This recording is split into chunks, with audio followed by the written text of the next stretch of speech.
the energetics behind this awesome land and house were very, very interesting. So why don't you just kick it off? Some of it was, for me and Allison, was a little bit scary, but that's okay. We got through it.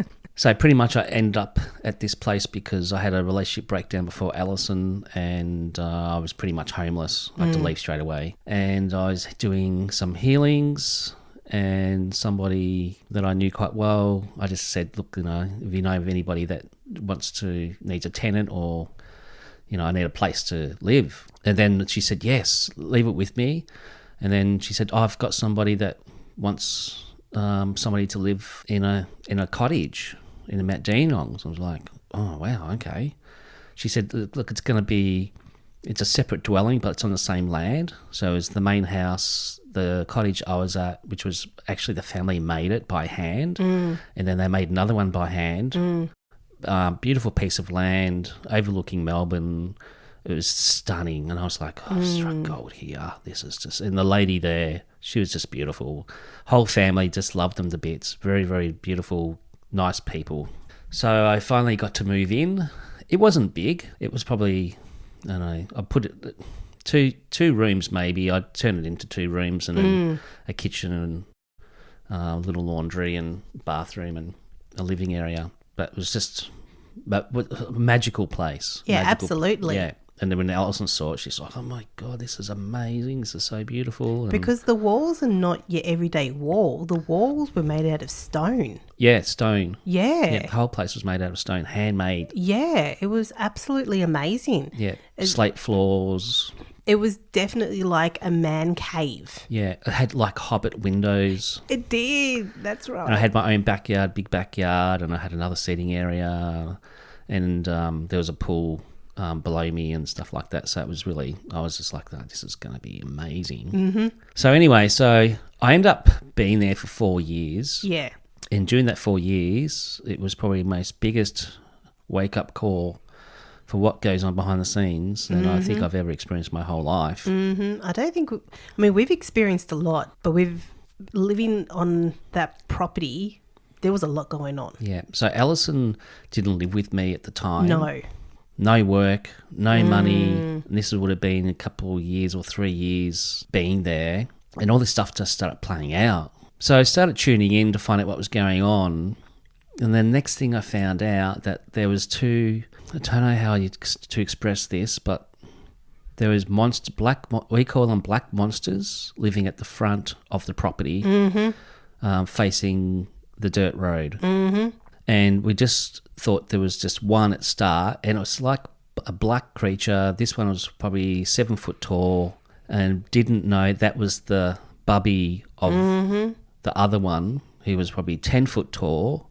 Next thing you know, we're energetically battling these monsters to a point where Allison got picked up and one of them's in the mouth of the big one as I'm trying to fight off the other one. I don't know why you took on the big one.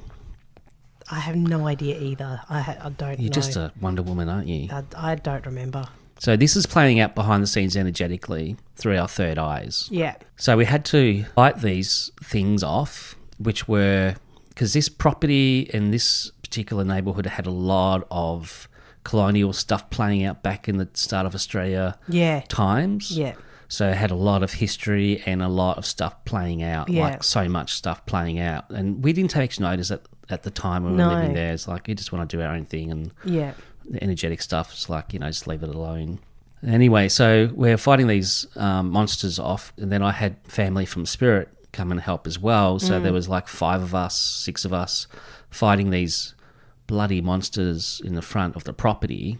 I believe that we did transmute them from memory, because this is going back quite a few years now.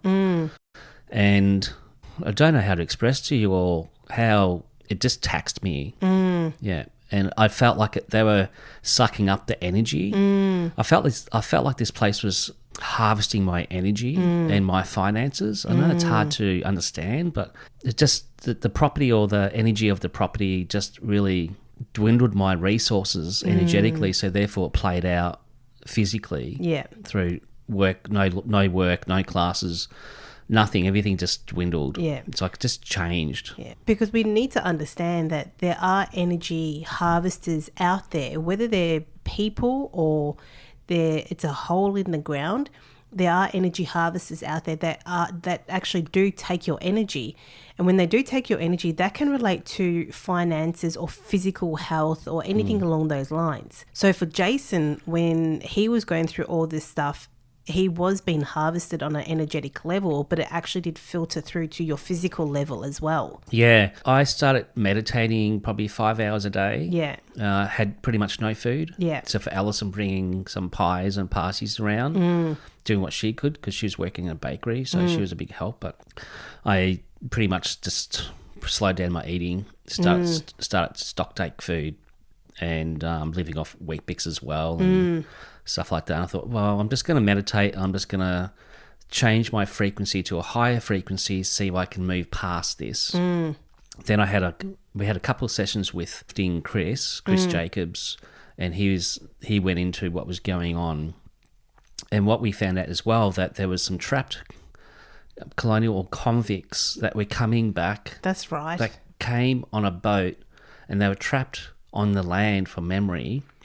And they said to us, when they were on the boat to be delivered to this part of the country where I was living, in this cottage, they were Orion, Draco. That's Remember right. that? I forgot about It's that. like they're not human. Yeah. So there's just some sort of weird trade going on with convicts from That's England right. to Australia, and that was part of the energy upset as well. So Chris had to pretty much help them out and free them so they could just move on to the spirit realm.